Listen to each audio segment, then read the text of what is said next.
But in retrospect, we could slip back through the years to the moment when peered into a drop of water. Trembling with anxiety, he had discovered a new the creatures that had lived, had reproduced, had died, had died, completely unknown to from the beginning of time. Tiny beasties, he called them, living in water. More of them in a single drop than there were people in all of his native land. Man turned his attention to this new world and saw a strange animal with wheels. No, but these beating cilia earned this fellow the name of Rover. The ship.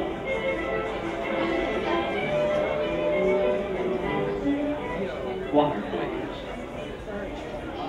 I wonder if water fleas have fleas. Many are one-cell mammals, while their entire bodies made up of just one cell. A single, highly complex cell that provides the functions of locomotion, assimilation of food, reproduction. One tiny cell that somehow harbors a history of life. The amoeba, the ghost of the microscopic world. For years, this fantastic one-cell creature has stirred the imagination of stolid men of science. It expands the cell membrane in the direction it wishes to go, and then flows its eerie way through life.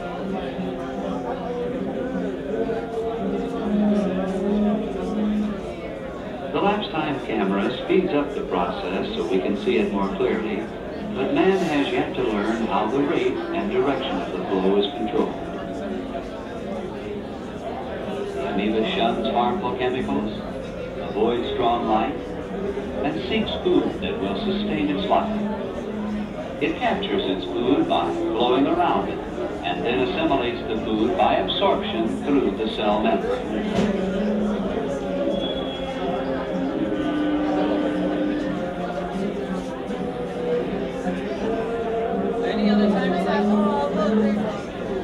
After several days of life, the amoeba reproduces itself by simple cell division, the process requiring about 30 minutes.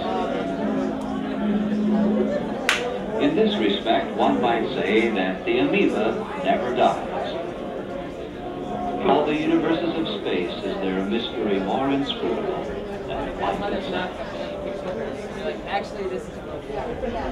The Volvox has earned its place in creation's Hall of Fame as an example of mutual dependence and cooperation. Each tiny dot on the surface of these minute spheres is a separate, living animal. They bind themselves together with invisible strands of protoplasm, form beautiful spherical colonies. Each animal has two whip-like flagella, which function as oars. By signals sent along the connecting strands, they coordinate their efforts so the colony can move about, stop, turn quickly, or even change direction of rotation. Volvox raise their young within the protective circle of the parent colony. The young Volvox move tightly together, their oars pointing inward. When fully developed, they emerge from the parent colony. Soon they'll inside out, expand, and swim off to repeat the cycle. The paramecium has long been the biologist's classic example of a one-celled organism. For years it was considered to be simplicity itself. One cell, one sex, and it reproduced by dividing and becoming two. But paramecia are, in many ways, more complex than man himself. In man, there are but two sexes. Paramecia, however, are multisexual. More than a score of different mating types are known. These are Paramecia bursaria. Their green color is the result of microscopic algae living within the animal. The intensity of the color depends on the amount of light the algae receive. If the paramecia are kept in the dark, the algae become light green. When exposed to the light, a dark green color results, and so by controlling the amount of light, we can actually label the paramecia. Using a tiny glass tube called the diameter of the human hair, paramecia of one mating type of a different mating type. Soon after the cultures are mixed, the animals assemble into small groups. Others then join these groups until sometimes 50 or more are clumped together. These clumps break up into pairs in a definite and predictable pattern, showing an astounding ability for selective conjugation. Nuclear material is exchanged and reproduction takes place by cell division. In the search for simplicity, the scientist has found an overwhelming complexity.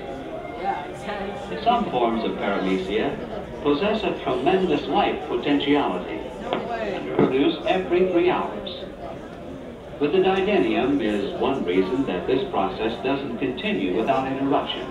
These ravenous fellows eat paramecia. Think of it. A tiny didinium actually swallow paramecia.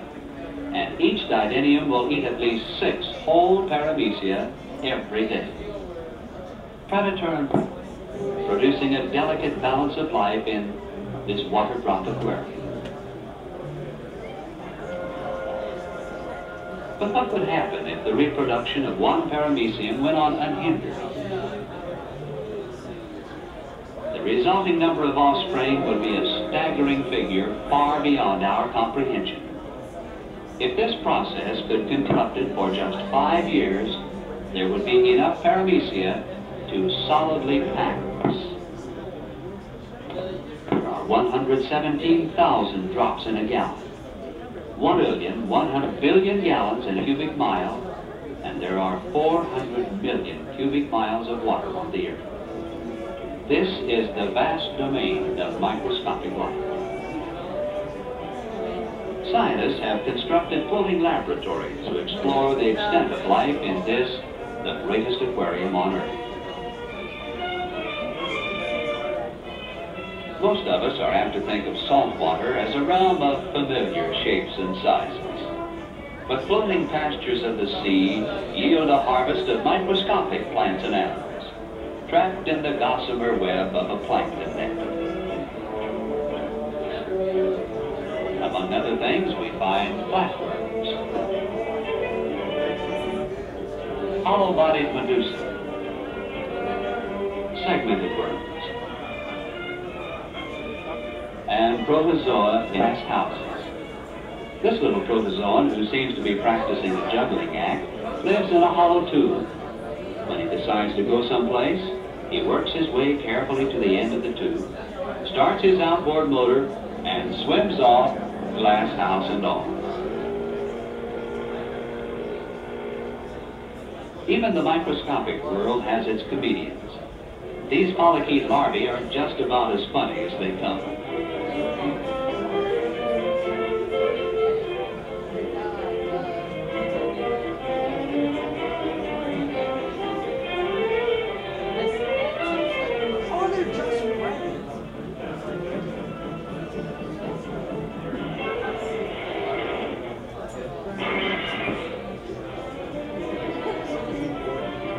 The floor of the ocean is a museum of the microscopic world, for it is here that countless billions of plants and animals have lived and died, leaving a fabulous record of their existence.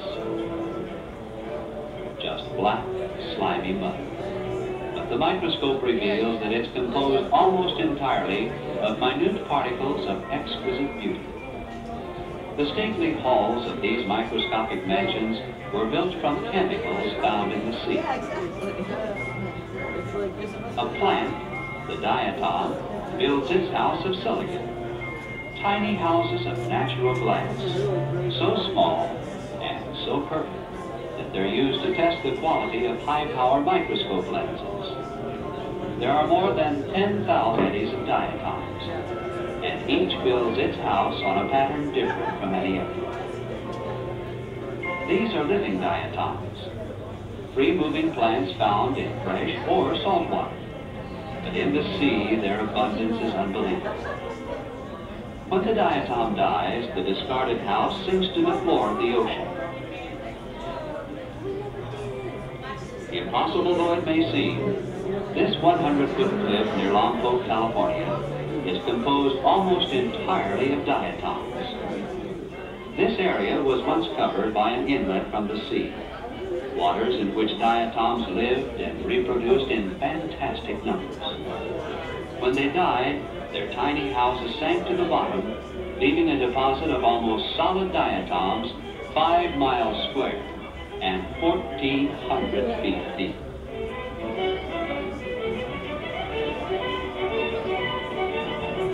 This deposit simplifies the process of mining. Diatoms have properties which give them great commercial.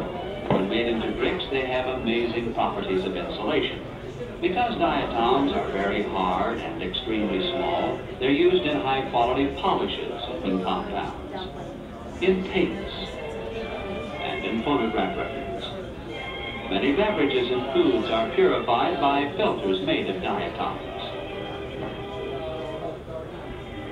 Man has discovered an economic treasure in the tiny diatom, but the real treasure is of far greater worth. In one thimbleful of this diatomaceous earth, there are more than 14 million diatoms. How many diatoms in one scoop of a power shovel? If man should try to count them, numbers would lose all meaning. And remember, every one of them was once a living thing, an object of the Creator's care.